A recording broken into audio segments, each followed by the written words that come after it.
Hi everyone, today's video is about a project I'm doing at the moment to make some pixelized candy canes. So just using regular 2811 style bullet pixels. So in this cane, this is a 70 centimeter I think it is, or thereabouts cane. That's the height of it. So the actual length of the tube is obviously longer than that. So it's almost 100 centimeters long. So I've got some standard nodes here with 10 centimeter nominal spacing on them, whatever they are. So these are 2811 nodes. So 10 of these fit into that tube quite nicely.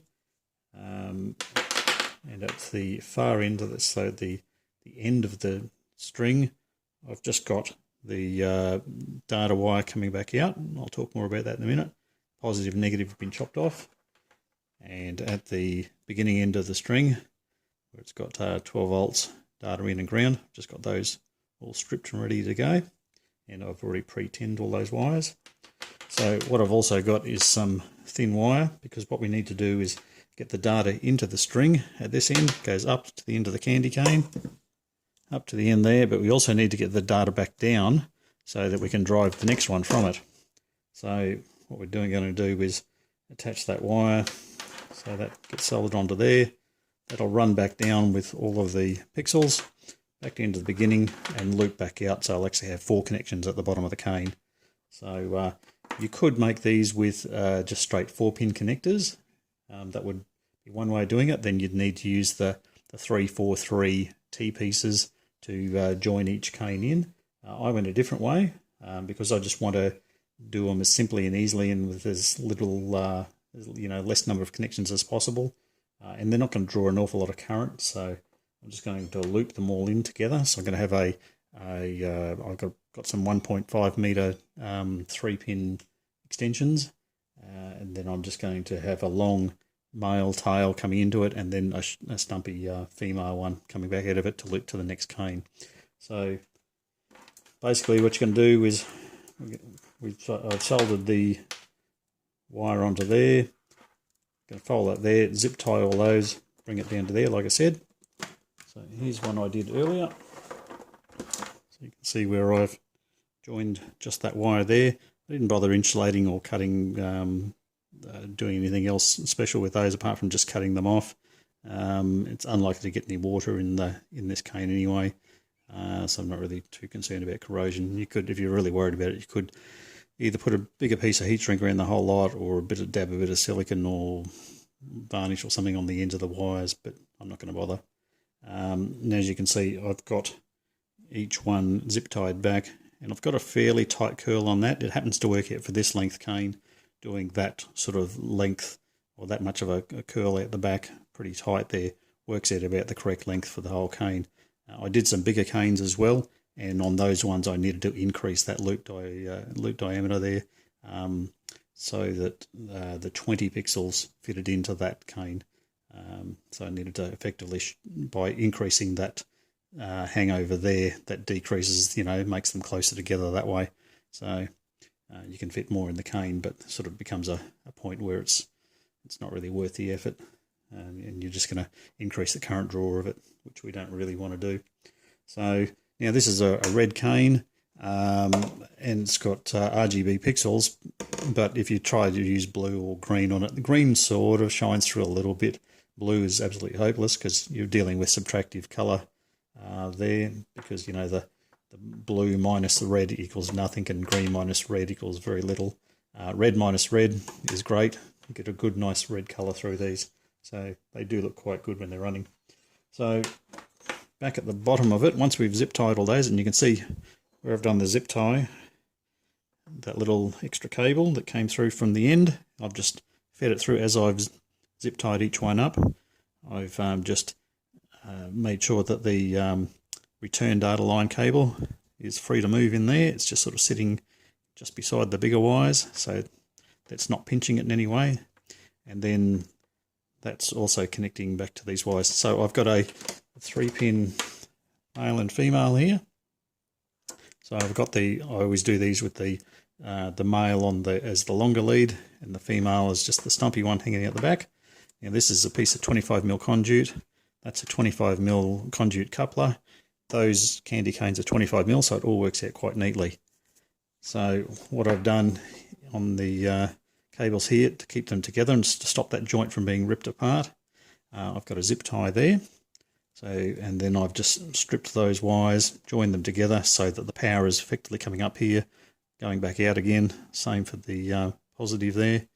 And then that's the data in from the male is going into the first pixel there, and the data out from the last pixel is going back all the way down that little skinny wire that I've got there.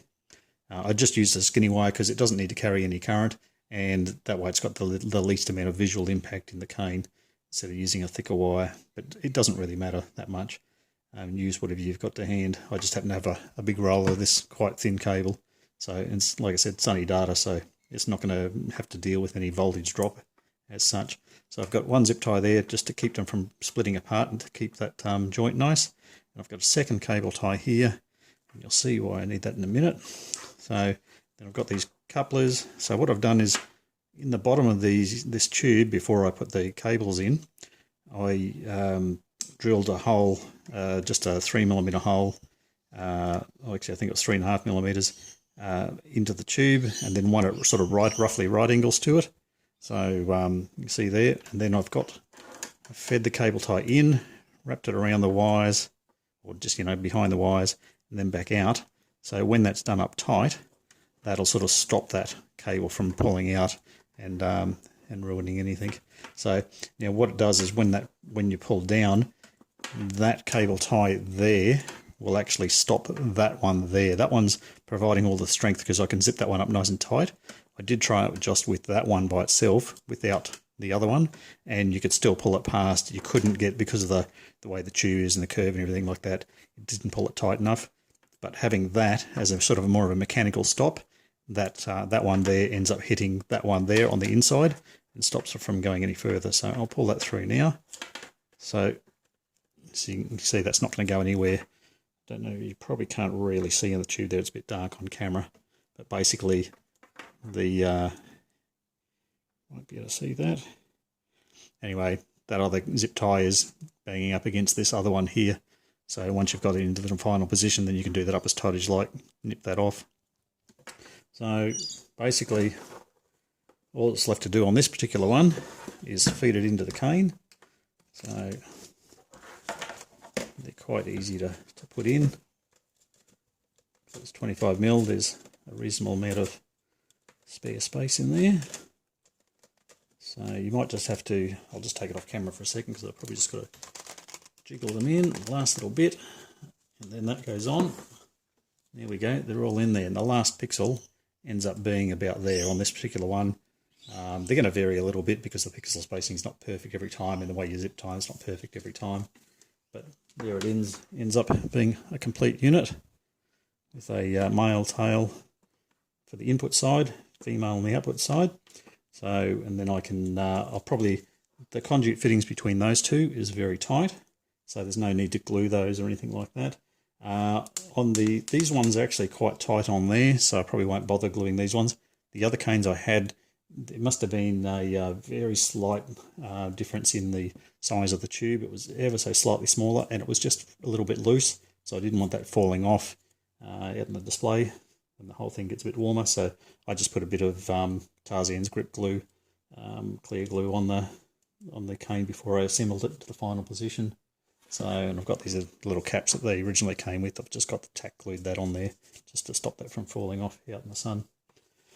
So there you go. It's quite a neat little unit. So I'll just grab one I made earlier. So that's just running on a pixel tester. So I'll just turn these overhead lights off, so you can see that a bit better. So it's quite reasonable brightness. So we can see the output of that one is there. So this other one, the new one I've just made up. So I'm plugging this in live, but that's fine. So you can see they're both doing their thing now. So these can just gang together. I actually had the 8 of these smaller ones with 10 pixels each, and 8 of the larger ones with 20 pixels each, all in one chain, just fed from one lot of power and data. It worked fine. 12 volts coming in on the input side, and I had 9 volts right at the far end. So there's a fair sort of voltage drop, but it still looked okay. So in reality, I won't actually be running all of those pixels, because that would have been 240 pixels in total. So I'll actually be running probably 16 of these size canes, so there'll only be 160 of these in one string, and then the other one's 8 times 20 pixels, so there'll be 160 as well. So each string of data and power will only be 160 pixels. So all of that with the 240 pixels, the current draw, just with the pixels set to 100% red, was about 2 amps.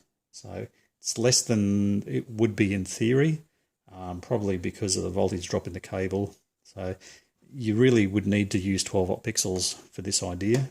Using 5 watt pixels is just not going to work. There's just going to be too much voltage drop. That's the one good thing about 12 watt pixels. It can tolerate a bit there. And I'm not going to have these on for 100% all the time. So, and they're not doing all the colors, so you can get away with quite a bit more with this sort of thing. So anyway, let me know if you need any more info, but basically that's how that little conduit sleeve worked. That's just a, like I said, a 25mm conduit coupling. That's just pieces of conduit that I cut using my conduit cutter, but you can use a hacksaw or whatever. And I drilled with a 3 or 3.5mm hole down the bottom there for the zip tie to go through. That worked out to 70mm long. Oh, then on my display, these are actually going to clip in to the fence. So the fences have these fittings on them. So for the large canes, there'll be one clipping on there. So they just clip on there. They're actually quite strong. So I'm hoping that will just keep it upright. If not, I may have to put a pair of them there or something like that, sort of just with a bit of a gap between them to secure them. But on the larger ones on the fence, there'll be one there and there'll be one further up on the fence to the top of the fence there, so it's sort of spread apart, so it's gripping it in 2 spots for the tall ones. So that should work quite well. So the current smaller canes that I had would just run with DC dumb strip in them and run from a DMX controller for the last few years. So they'd gone pretty horrible and brittle, and they were all good to set up with the DMX controller and multiple cables and things like that. These will be a lot easier just with the data looping in and out. So on the other one thing on this one is I've already gone and marked the put a cable tie marker on the input side of every prop, so I don't forget that these are 12 volt. So it's not a bad idea. That marker that I used, I'll just grab it. This is something new I've tried this year. It's called an Artline garden marker. So it's 0.8mm. So it's supposed to be for outdoor use. It's UV resistant, so it shouldn't fade. With some other markers like a standard Sharpie, that text tends to be gone pretty much after 1 or 2 seasons. So I'm hoping that garden marker will last longer. So you can buy these at the newsagents or whatever. I think it was $5.50 for that pen. So it's not super cheap, but should last a long time. So anyway, so any questions, comment below, and I hope you find that useful. Thanks.